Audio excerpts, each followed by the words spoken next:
What's changing in advisor productivity, and how is technology helping firms work smarter? To break it all down, I'm joined by none other than Michael Kitces himself. Michael, thank you so much for joining me. Absolutely, appreciate the opportunity, Shannon. So always a pleasure getting to talk tech with you, one of my favorite pastimes. But I actually want to dig into your recent research that you have. You have your advisor productivity research that you're presenting here at Impact. So talk to me a little bit about what came out of that study. So this is a study we do every other year. We take many hundreds of firms. We usually get nearly 1,000 that participate. We winnow it down a little bit because we have some pretty stringent internal criteria to make sure that people are really giving like good, whole, complete answers.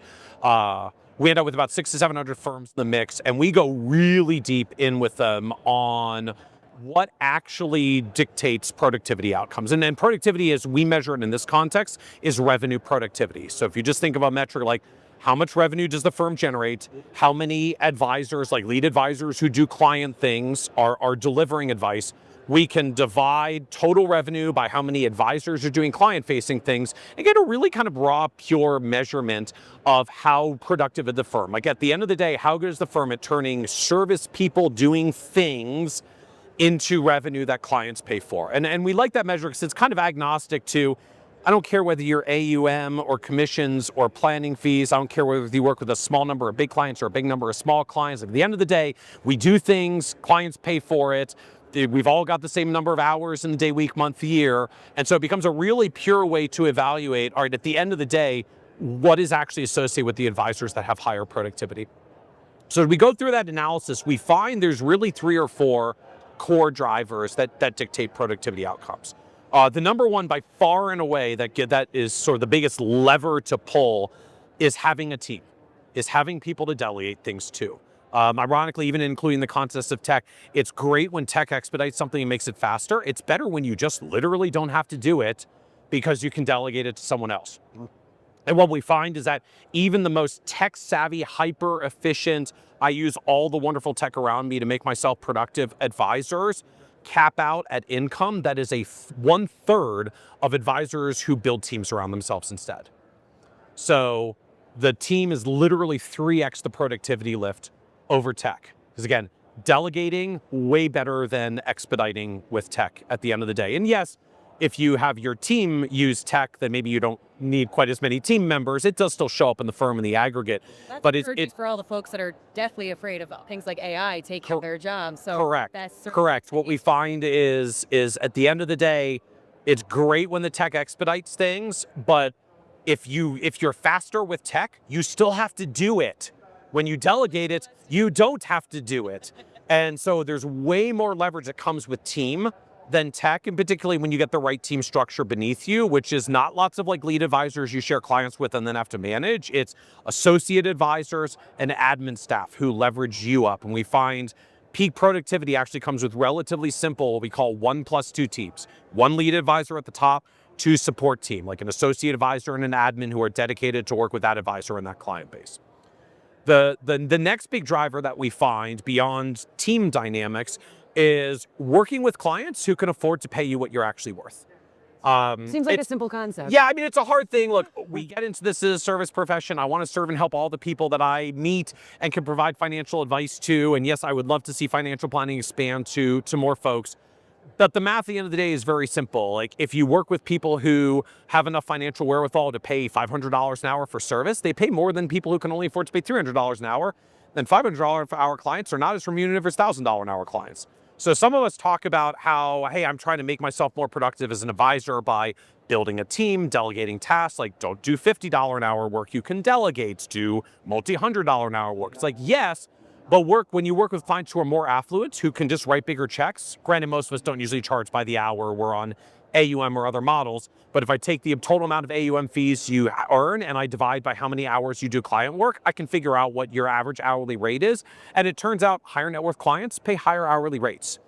And so a lot of advisors I find, again, kind of getting indirectly the tech theme, we do $250 an hour work for $250 an hour clients, and we try to make it more efficient. But it's still $250 an hour work for $250 an hour clients. If you really want to lift productivity, work with clients who pay $500 an hour because they have more financial wherewithal, more complexity, need more help for more challenging issues, really are willing to pay for someone that has deeper experience and expertise because they have a lot more money at stake, so they need the right answer the first time. And you get way more productivity by essentially moving up market in clientele than trying to use tech to be more efficient with your current clientele. The third driver we find beyond team and working with people who can pay you more for your value is just making sure you price it right in the first place. We see a lot of advisors that say something to the effect of, I deliver above average service for a below average fee, right? Sort of explicit, I'm a screaming deal. You should just sign up now and hand me your entire life savings. It's like, who wouldn't want above average service for below average fee? It's a compelling client story. The problem is, from a business end, it's basically an unsustainable business because I can't actually staff the team to deliver the depth of service because I don't have enough revenue, because I'm not charging enough. Then I can't move up market to serve higher value clients because I don't have the time to go deeper with the high value clients, because I'm drowning in all the clients because I don't have enough staff, and I don't have enough staff because I'm not charging appropriately for my services in the first place. So proper pricing actually becomes the essential foundation for all of it, which for most advisors shows up very quickly one of two ways. Either I have to set some kind of minimum fee. I'm a big advocate of minimum fees over minimum assets. Minimum assets is I'm sorry, you're not rich enough to work with me. Feels a little awkward. Minimum fee is, look, in order to do this value proposition we deliver for clients, we charge a minimum fee of $3,000 a year to deliver this service. If you don't want that service, that's okay, right? The client's empowered. I'm not firing you. You can reject me. Hurts from my end, but feels better from the client end. This is what it takes to deliver our service. And I'm really clear on that because I've run my business numbers and I know. So if you would like to pay for that, I'm happy to deliver it to you. And now I've got enough revenue per client to hire the team to deliver the service, to go deeper with the clients, to enrich the services, to feed the growth cycle. So it's either setting minimum fees, or for those of us that are really proud of the fact that we deliver an above average service, charge an above average fee.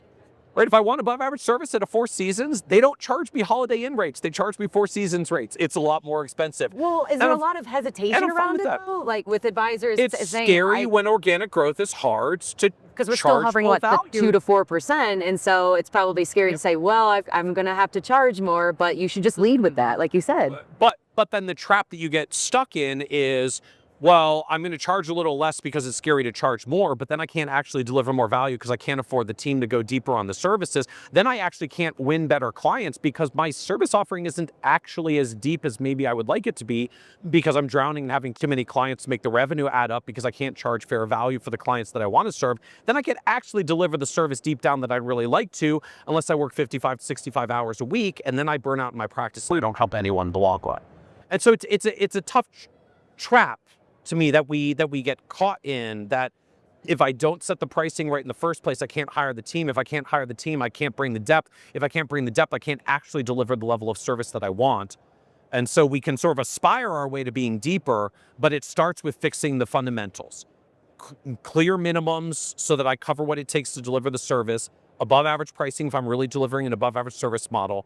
That gives me the dollars to reinvest in the team, which gives me the depth to deliver a higher value proposition for clients. And then I start feeding a positive growth cycle where now I'm delivering greater depth to clients. I'm really showing up well for them. Now they're referring me. My growth picks up.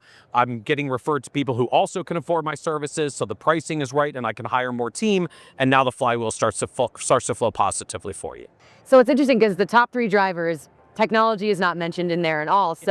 So where does that fit in, and how does using tech get more efficient and play into all this? So look, the tech does matter, because at the end of the day, as I start building team around me, I still don't want to hire more team than I need to. And as the firm gets larger and more complex, for anyone who's lived in a scaling business, it's one thing when it's just kind of me and the 1 or 2 people that report to me, but when there's multiple advisors and multiple teams, and I've got a firm-wide operations and planning and investments, just stuff legitimately gets more complex. There's almost like an organizational entropy thing that starts to kick in, where you actually need tech to systematize and institutionalize so that you can keep running efficiently as you get bigger. So the tech does matter. I mean, it is it's a lever to pull. As the famous quote goes, you'll give me a large enough lever, I can move the earth. When you think about the sizes of the levers, the reality is tech is actually a much smaller lever than team, client mix, and proper pricing, which feed on each other. And so as I grow through the rest, it's great to make incremental investments into technology, but it's not the thing that lifts us up as much, because delegation is better than expediting. And what that really means from the advisor perspective is most of the tech actually shows up for the client, right? It's client experience, it's delivery of advice, or it shows up for the team. If you as an advisor are trying to make your life significantly more efficient with tech, you're probably just missing opportunities to delegate and let the team member who does the thing buy their own tech to make their own life easier. Doesn't even necessarily have to be your problem to solve as an advisor. Your problem to solve is, how do I be most present and serve my clients well?